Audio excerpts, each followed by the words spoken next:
Queremos convidar então os nossos pequeninos, os mais pequeninos, os nossos queridos irmãozinhos pequeninos, para se chegarem aqui à frente. Temos aqui várias crianças. Muito bom. Muito bom. Vocês poderem estar aqui,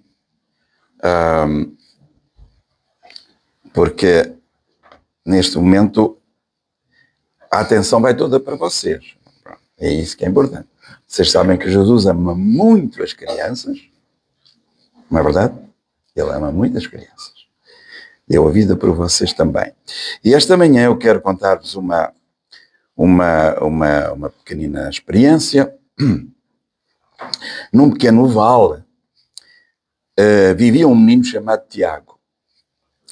O Tiago era um menino simpático, muito simpático, mas ele tinha um problema. Às vezes ele ficava irritado, zangado, respondia mal às pessoas, aos adultos, e não queria ajudar ninguém. Isso não é bom, pois não? Não é.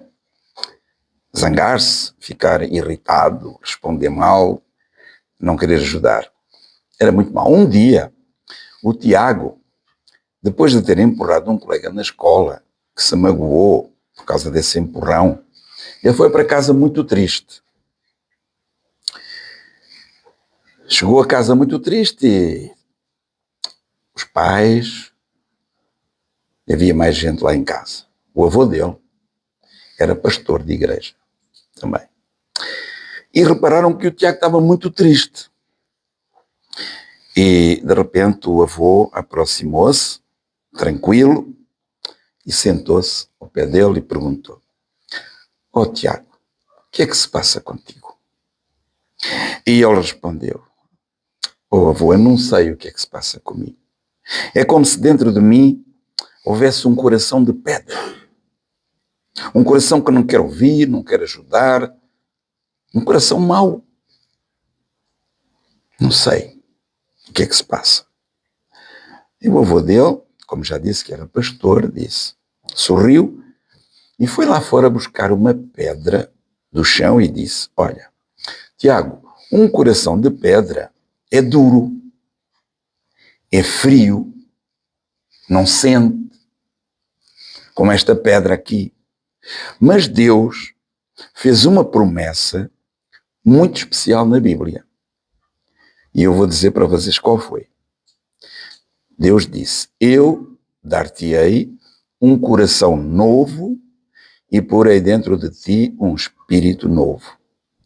Sabes, Deus não nos deixa com um coração duro. Jesus quer transformar-nos por dentro. É isso que quer dizer.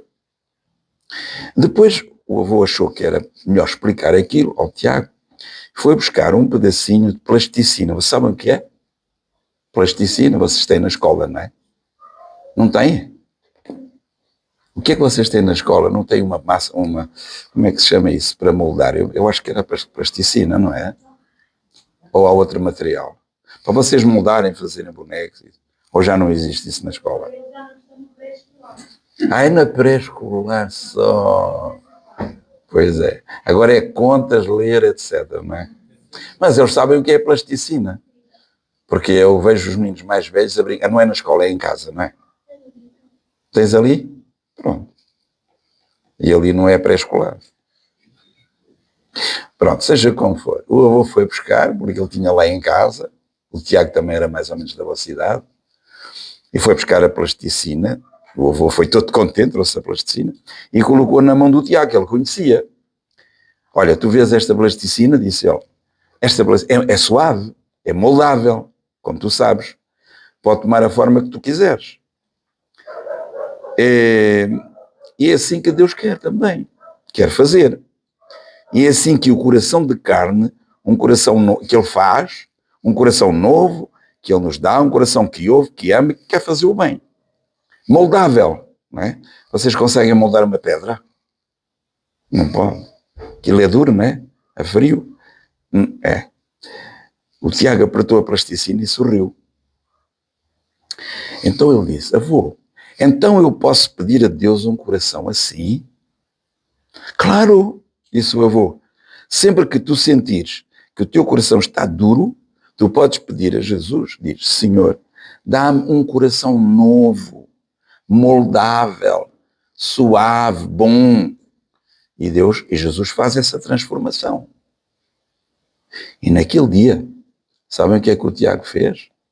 Foi para o quarto sozinho e fez uma oração simples. Jesus, eu não quero ter um coração duro como uma pedra. Quero ter um coração suave, moldável, que tu transformas. Um coração que fica mais leve, Senhor, quando tu trabalhas nele. É importante para vocês isso? Nós não nascemos com um coração bom, ou nascemos? O que é que vocês acham? Quando começamos a crescer, até os bebés às vezes. Eu gosto muito dessa questão de Jesus dizer que nós temos de ser como as crianças. Quem não for como as crianças não entra no reino dos céus. Isso agora não dá para explicar exatamente o que é que isso quer dizer. Mas nós sabemos que as crianças são um bocadinho diferentes dos adultos, sim ou não? Irmãos? Não? Claro que sim. As crianças têm outro temperamento. Temperamento não sei. O Tiago tinha um mau temperamento. Mas têm outras possibilidades. Para já estão em fase de educação. Podem aprender, o papai e a mamãe podem corrigir, o avô também. Os avós estragam tudo. Eu sou avô e só tenho que queixar de mim próprio. Os meus netos pedem e eu faço. Quem manda são os pequenos reis lá em casa. Mas isso é outra história. Mas vocês aprendem, não é? Aqui os adultos é um bocadinho mais difícil, não é, irmãos? Nós não gostamos de ser ensinados, ou gostamos? Os irmãos ali não. É difícil, eu sei que é difícil. Mas Jesus disse, se não formos como as crianças, não entramos. Exatamente por isso, temos de ter um coração simples. E vocês podem. E é tão bom, gostei do Tiago, da oração do Tiago. Senhor Jesus, eu quero ter um coração moldável, puro, suave, para fazer o bem e ser bom. Pronto. Então, não nascemos assim, mas Deus faz esse milagre. E eu espero que faça esse milagre no vosso coração também. Podemos fazer uma oração com vocês, sim? Tá bom? Então o pastor vai fazer uma oração. Querido Jesus, muito obrigado, mesmo muito obrigado, porque tu amas muito as crianças, apostas muito nelas, porque elas vão crescer, vão desenvolver-se, e elas vão também tomar responsabilidades na vida, prática, nos contactos que fizerem e também na igreja que elas amam. Ó querido Jesus, abençoa estas crianças. Coloca a tua mão poderosa e santa sobre elas, para que elas possam crescer realmente para a tua honra e glória e para a felicidade daqueles que os amam também, os seus familiares. E a igreja. No teu nome oramos. Amém. Pronto. É isso, um coração de pedra transformado num coração molinho. É bom, não é? Podem regressar. Se quiserem ficar aí também podem, não tem problema. Meus queridos irmãos, antes de passar a... Eu sei que logo temos de estar aqui cedo, mas é assim, eu antes de apresentar-vos o tema de hoje, quero dar um testemunho à igreja, muito rápido. Como sabem, eu fiz uma cirurgia num hospital particular, onerosa. Onerosa quer dizer que custou dinheiro, porque o Serviço Nacional de Saúde em Portugal não me fazia essa cirurgia, e é graças a essa cirurgia que eu estou aqui de pé diante de vós, porque senão não poderia estar. Por que é que eu digo isto? Porque no meu apartamento sucedeu uma coisa que quando eu vi isso eu disse, Deus é muito bom. Nós não merecemos nada. Deus antecipa, faz milagres por nós, porque nos ama, porque cuida de nós. Então foi o seguinte, eu tinha pensado que a cozinha do meu apartamento já precisava de uma reforma, mas pensei, mais lá para a frente, quando houver mais recursos, a gente vai fazer isso. Só que nesta altura, já depois da minha cirurgia, eu notei que o meu forno Aqueles apartamentos mais ou menos modernos, não é? Tem os encastrados, não é? As coisas encastradas. Estava descaído. Se calhar se deu pelo peso, a madeira não aguentou e estava um bocadinho descaído. Mas eu agradeço a Deus que Deus meteu na minha ideia. Tens que fazer uma cozinha nova já. E eu pensei, mas como? Então, mas agora, assim, o dinheiro não cai das árvores, não é? Mas Deus, mas pensei que tem que ser. Aquela ideia tem que ser. Eu não sou uma pessoa exatamente de ideias fixas. Sou um bocadinho, mas não sou assim exagerado. Lá dei umas voltas à cabeça, como é que sabia de fazer isso, não interessa. E tomei a decisão de desmanchar a cozinha e fazer uma cozinha nova. Ora, a surpresa está que quando desmontaram, e o senhor, estavam duas pessoas, um deles era o dono da empresa que está a montar a cozinha, ele chamou-me e mostrou-me a base onde estava o fogão. Irmãos, estava queimada, mas queimada. Eu mostrei uma fotografia à Vânia há bocadinho, e ele disse, olha, não sei, você teve uma sorte incrível, porque isto podia dar aqui um incêndio neste apartamento e no prédio todo, que não sei. E eu pensei para mim, eu sei porque é que não houve esse incêndio. Porque Deus é bom. E poupou-nos a isso. Mas tinha um buraco, irmãos, por baixo, em carvão. Aquilo aqueceu de tal maneira que podia ter incendiado. Está ali a explicação, não é, irmãos? Eu dou muitas graças a Deus por isso. Não só porque eu vou ter uma cozinha nova, como eu gosto de cozinhar, vou ter o prazer de cozinhar lá, mas porque Deus foi bom para nós. Ora bem, voltando agora aqui àquilo que é o essencial desta manhã, eu dei o título à minha pregação de transplante cardíaco. Eu creio que a maior parte de vocês se lembra, uma boa parte de vocês se lembra de um senhor, um médico chamado Christian Barnard. Alguém se lembra deste nome? Christian Barnard? Barnard? Não me digam. Olha, este homem, este médico, realizou a primeira operação de transplante cardíaco. E o mundo inteiro, na altura, vibrou com grande entusiasmo, porque era um passo gigante para a humanidade na área da medicina. Isto foi na década de 60. Alguns de vocês, eu lembro-me disso. Já no final da década de 60. Dessa notícia incrível que tinha aquele senhor lá na África do Sul, era sul-africano, feito essa operação, e este feito notável era, digamos assim, suscitou renovadas esperanças em milhares de doentes cardíacos. É possível transplantar um coração. Imaginam do que é que estamos a falar? O coração é um órgão vital, não é? Quando ele para, acabou. Agora eu pensava e perguntava, como é que alguém pode tirar um coração de uma pessoa e pôr noutra? Ficamos a pensar nisso. É uma coisa que causa um bocadinho de vertigem. Mas este Dr. Barnard fez isso. E ele, portanto, mas eu quero dizer, a seguir estas esperanças, esta coisa, entusiasmo, vieram grandes desilusões. Porquê? Porque havia crises de rejeição. A primeira operação que ele fez, com sucesso, o senhor estava, portanto, condenado. Ele fez o transplante, aquilo correu bem, estavam entusiasmados. Este doente, porque já havia essa questão da doação de órgãos, lembram-se, não é? Por causa de acidentes, e da pessoa ainda está, mas já não vou explicar isso, não é a minha área. Pronto, como é que fazem isso? Mas ele diz que falou com a esposa ainda, mas durou poucos meses. Portanto, havia rejeição do órgão, do corpo daquela pessoa, não aceitava aquele transplante. O próprio Dr. Barnard, no Congresso de Cardiologia, que foi feito em Bérgamo, na Itália, em 1970,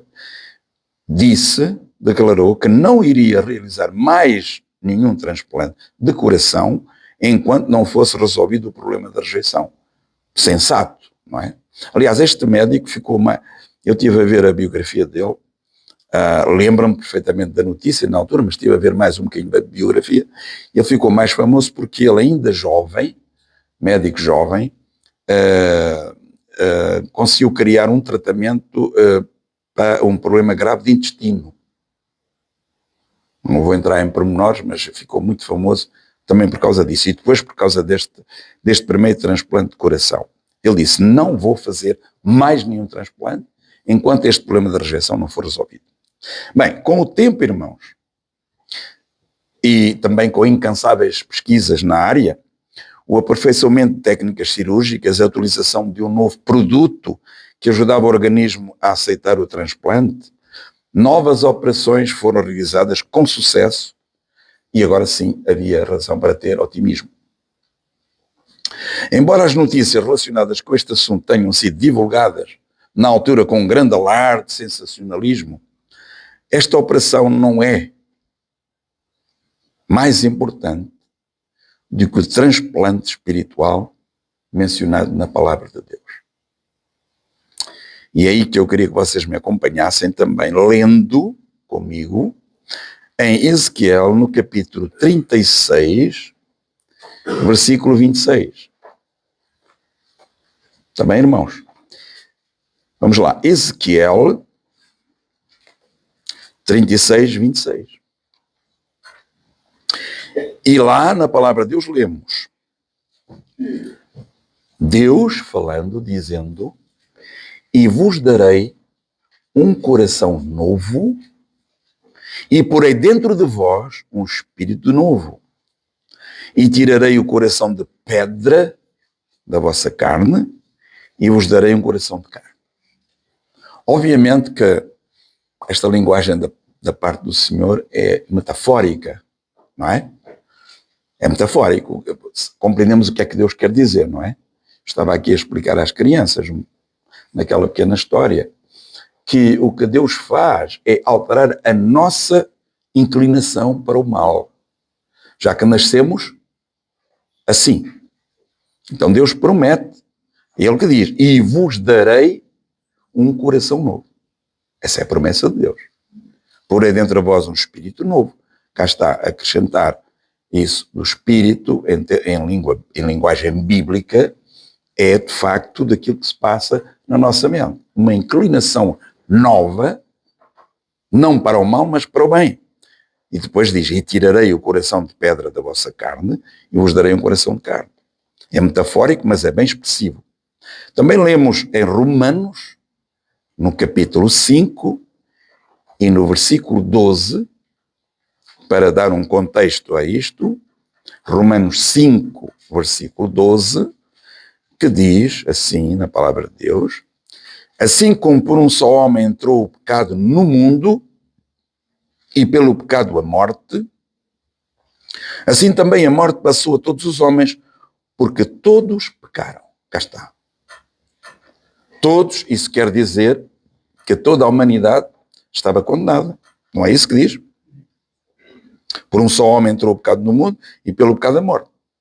Assim também a morte passou a todos os filhos de Adão e Eva.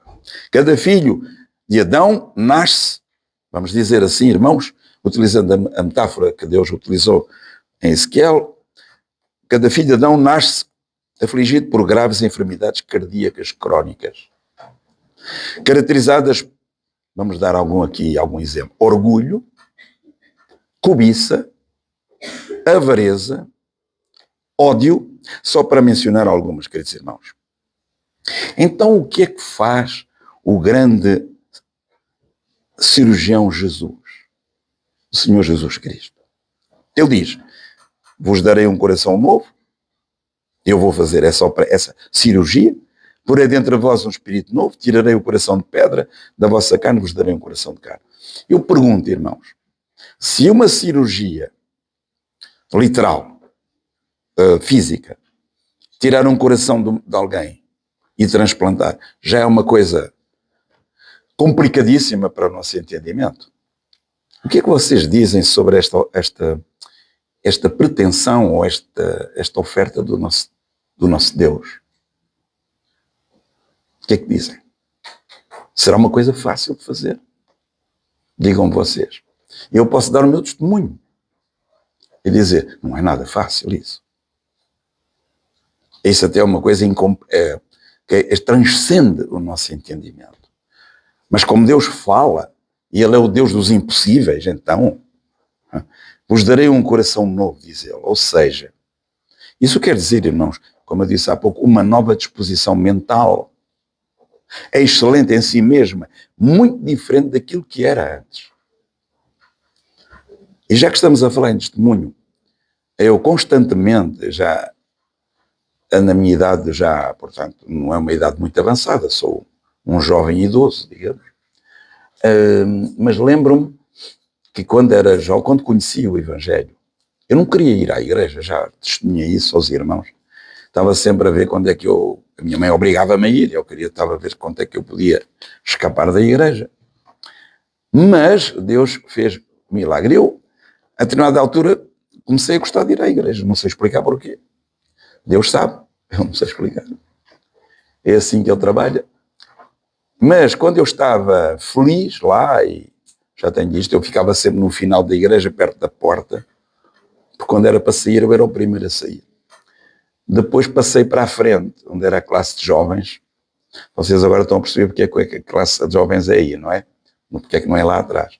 Porque me lembra a minha juventude. E eu passei para a frente e estava feliz com os jovens. Só que dentro da minha cabeça só havia maus pensamentos. Imaginem um jovem de 16, 17 anos.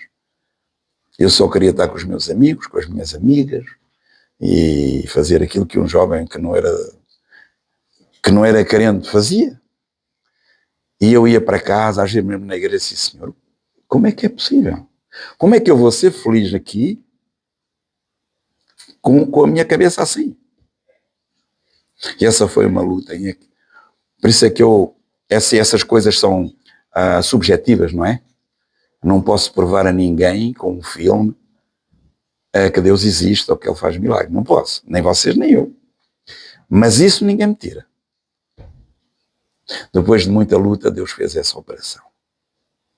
E eu passei a estar feliz com os meus amigos, e era muita juventude na igreja, e não ter pensamentos maus.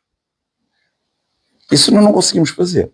E se ainda assim nós pensamos, pronto, mas aí o pastor era jovem e tal, e com a força de vontade, pois só que eu tinha um problema ainda, eu fumava.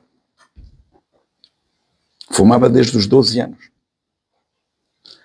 E quando comecei a frequentar, a primeira vez que eu frequentei um acampamento de jovens, temos um acampamento na Costa de Lavos, perto da Figueira da Foz, muita juventude, aquilo para mim foi a realização de um sonho. Estar num acampamento, quando chegávamos, era tudo o que eu imaginava e da melhor. Fogueira, hinos, amizade, uma coisa maravilhosa. Só que o Luís Rosa estava ali, mas só queria fugir para ir fumar. Mesma luta. É um vício terrível isso, irmãos. É mortal. Não só fisicamente, mas também mental. O vício. E nessa noite fiz a primeira experiência com Deus. Estava feliz na igreja. O pessoal cantou, comeu, divertiu-se, coisas saudáveis. E eu fui para a minha tenda, tinha um companheiro, que depois mais tarde se formou como médico, meu amigo, eu disse, eu não consigo dormir, vou lá para fora. Era verão, e eu fui para dentro da floresta orar. E eu disse, Senhor, se Tu existes, amanhã, eu não quero ter vontade de fumar. Se eu tiver, vou-me embora para casa.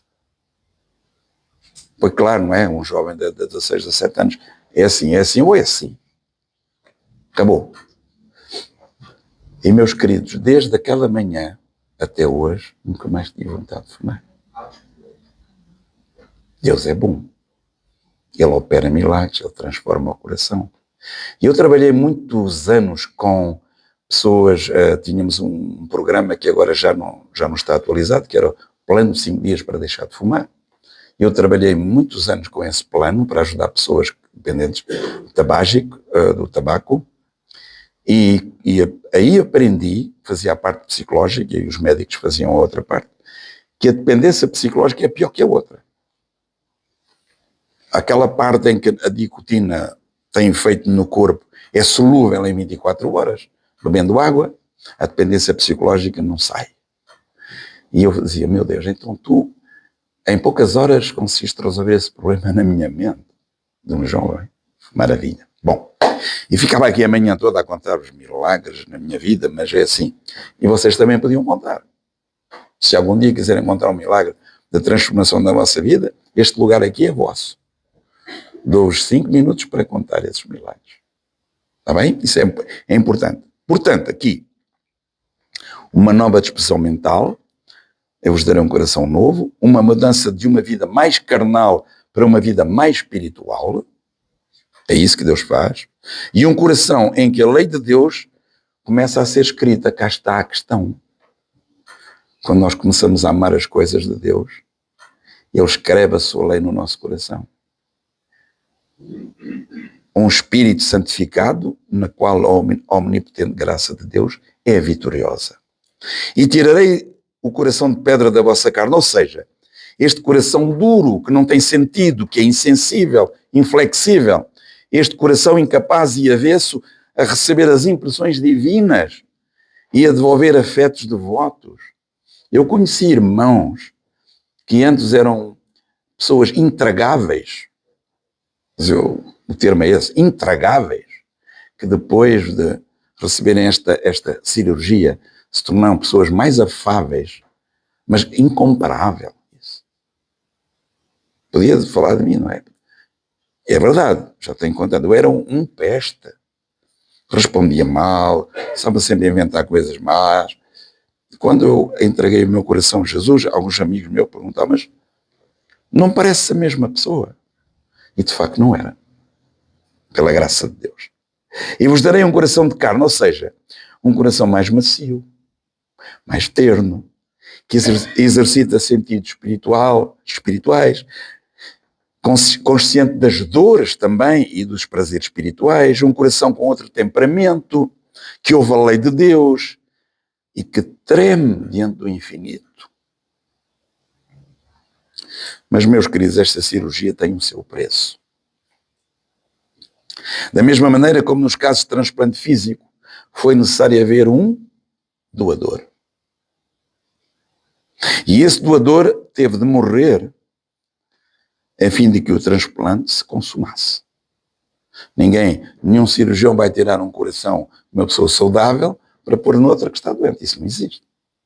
Isso é uma doação de um órgão que está a funcionar para outra pessoa cujo coração não está a funcionar bem. Portanto, o doador teve de morrer para que o transplante se consumasse. Sim, meus queridos, esse doador, no nosso caso, foi o Senhor Jesus Cristo, que deu a sua vida voluntariamente. Por isto, disse Jesus, o Pai me ama, porque eu dou a minha vida para tornar a tomá-la. Ninguém me tira de mim, mas eu de mim mesmo a dou. Tenho poder para a dar e poder para tornar a tomá-la. Evangelho de João, capítulo 10, versículos 17 e 18. Por isso, queridos irmãos, a morte do Senhor Jesus não foi um acidente. Há pessoas que acreditam nisso. Mesmo antes da entrada do pecado neste mundo, quando o primeiro caso de transtorno cardíaco se manifestou, o Senhor Jesus dispôs-se a doar a sua vida para que todos quantos solicitarem um transplante possam receber um coração novo. Antes, ele disse, eu vou resolver o problema. Eu costumo ficar surpreendido quando falo nisto, pelo facto de Deus criou. Ninguém pode dizer que Deus criou uma humanidade imperfeita. Isso não existe. Não. Estamos a falar aqui, portanto, na área da filosofia religiosa. Vamos dizer, mas como é que Deus sabe todas as coisas, sabia que havia um anjo, que havia cair, que Adão ia cair, e mesmo assim avançou com a criação. Não faz sentido. Alguns filósofos isso pensam isso. Agora, o que eu penso, irmãos, esse é claro, é que o Senhor, que é dito, ele próprio se revela como Deus de amor, é um Deus. Deus é amor. Paulo fala isso, o apóstolo Paulo. Ele decidiu avançar e ele próprio assumiu a responsabilidade de tudo. Está aqui. Ele assumiu, aliás, eu digo responsabilidade, assumiu a culpa. Ninguém pode tirar isso, não é, irmão? Jesus veio aqui, encarnou, deu a sua vida, está tudo documentado. Ele assumiu a culpa. E por isso, mas ele tinha planeado isso já, se houvesse, face ao problema que ele tinha, era ele a solução do problema. E portanto, meus queridos, esta cirurgia espiritual que transforma o paciente numa nova criatura em Cristo, estou a usar a expressão do apóstolo Paulo, nova criatura em Cristo, só é possível ser realizada em favor daqueles que almejam a vida eterna e não mais desejam viver em transgressão. A vontade de desfrutar de saúde e vigor espirituais é, portanto, uma condição indispensável. A vontade para que possamos obter um novo coração. No livro de Mensagens aos Jovens, da serva de Deus Ellen White, página 72, diz: ter um coração novo é possuir um novo espírito, novos propósitos, motivos novos. Irmãos, qual é o sinal de um coração novo? Uma vida transformada. Existe um morrer dia a dia, hora a hora, para o egoísmo, o orgulho e essas coisas. Isto não é uma coisa que, às vezes, ninguém vai pensar isso, penso eu, que é uma coisa de um momento para o outro. Já está, estou pronto para ir para... Senhor, podes-me levar para a vida eterna, já estou pronto. Isso não existe, irmãos. Cada dia há um morrer. Mas temos que ter cuidado, não é, irmãos? Eu vou só concluir, mas tenho que vos perguntar.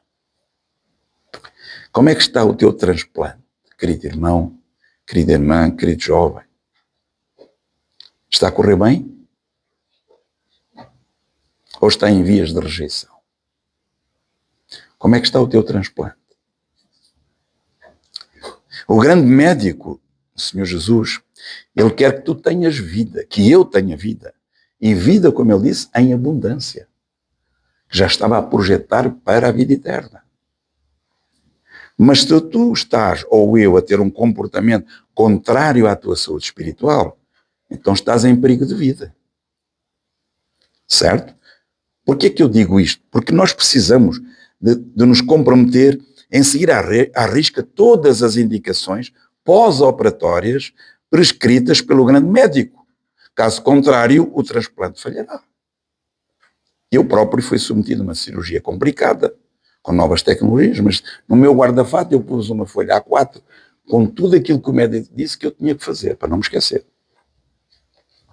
Porque arriscar aqui a operação que ele fez, ele disse, tenho que usar uma cinta durante um mês, fazer uma série de coisas. E eu disse, vou fazer isso tudo à risca, Senhor, eu quero. Todos os dias, quando me levanto lá no guarda-fato, aquilo, para não me esquecer de nada. E quer dizer, irmãos, Jesus fez um transplante no nosso coração, como ele disse. Como é que está a correr? Estamos a seguir à risca? Permitam-me que eu fale de mim. Estou a falar de mim. Tenho dúvidas. Estou a seguir à risca.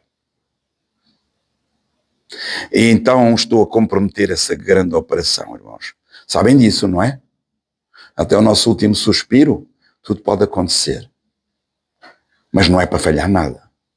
Se seguirmos à risca as prescrições do grande médico. Caso contrário, a coisa vai falhar. Provavelmente, não sei, talvez ainda haverá aqui hoje alguém que ainda não se submeteu ao transplante. Não sei. E precisa de o fazer antes que seja tarde demais. Quando eu olho para os meus queridos jovens, como eu disse, eu não sou uma pessoa de ideias fixas, mas às vezes sou, pelos bons motivos. Quando eu ouvi aquele apelo eu tinha 18 anos, já contei isso ao Rafael e ao André. Era o apelo, era um dia de batismo, havia muitos batismos na igreja, e houve um apelo para nos... Era um apelo para nós sermos os próximos. O Luís Rosa levantou-se e foi à frente. Fui o primeiro a chegar. Só que a diferença é que eu disse aos pastores, à esposa que estava, e ao pastor, se eu quero ser batizado hoje. Com aqueles. E a irmã Maria Augusta Pires, que era a minha mamã espiritual, olhou para mim e disse: Luís, assim baixinho, mas tu não fizeste a classe bíblica, a classe batismal? A resposta do Luís Rosa, que naquele tempo ainda era: ou é hoje ou é nunca. Perante esse argumento, a irmã Maria Augusta Pires e o pastor José Júlio Pires. E foi nesse dia. Estou aqui convosco, irmãos, pela graça de Deus. Não é porque eu seja bom, não sou. A minha cirurgia pode falhar, esta que Deus promete. Só se eu permitir. Mas que Ele fez grandes mudanças, fez. Pela grande graça de Deus, pela sua misericórdia. Querido irmão, querida irmã, querido jovem, estás disposto a entregar o teu coração nas mãos do grande médico? Para que o transplante resulte? Sim ou não? Ou para aquele que ainda não o fez, estás decidido a fazê-lo? Já sentiste esse apelo no teu coração? O que é que estás à espera? Sabem, quando precisamos mesmo de uma cirurgia, temos de tomar a decisão de a fazer. Quando me propuseram a cirurgia, com todas as condições, eu disse: tenho que fazer. Tenho mesmo que fazer. Senão, estou arrumado. Vou andar aí de muletas, de bengala, sei lá, na cama, o dia todo. Não posso. Eu quero ser da vontade de Deus, eu quero continuar a trabalhar. Irmãos, se não tomamos a decisão, arriscamos que a nossa saúde piore fatalmente. Do ponto de vista espiritual, a situação é a mesma. Por isso eu digo esta manhã, queridos irmãos, quantos de nós hoje aqui desejam dizer ao Senhor: meu querido grande médico e salvador, ajuda-me para que a minha cirurgia espiritual seja bem sucedida, para que possa viver a vida em abundância que tu preparaste para mim. E aqueles que ainda não se decidiram a entregar-se nas mãos do grande médico para essa cirurgia, querem dizer-lhe esta manhã: ó Senhor, por favor, opera no meu coração essa cirurgia maravilhosa para que possa ter parte contigo na vida eterna. Por favor, aqueles que o desejam fazer, fiquem de pé para orarmos juntos. Deus seja louvado. Ó querido Senhor, que maravilhosa a oferta feita por ti, Senhor, Todo-Poderoso, Criador dos céus e da terra, que desceste até nós e que te propuseste a fazer uma cirurgia incrível. Mas tu és um Deus maravilhoso, amoroso, és o Deus dos impossíveis e continuas a fazer milagres na nossa vida, na minha vida, na vida dos meus queridos irmãos. Olha para eles, Senhor, tu estás a olhar. Toma-os nas tuas mãos poderosas, Senhor, ao teu cuidado. Aqueles que já fizeram a cirurgia, que não se percam, que cuidem dela, que sigam as tuas instruções, Senhor. E aqueles queridos que ainda não se submeteram a ela, que o possam fazer para tua honra e glória, Senhor, e para a sua felicidade, para que tenham vida e vida em abundância, quando tu voltares. Esta é a nossa simples oração esta manhã, consagrando a nossa vida e o nosso coração a ti, no santo nome de Jesus. Amém. Amém. Para concluirmos, vamos entoar o hino 131.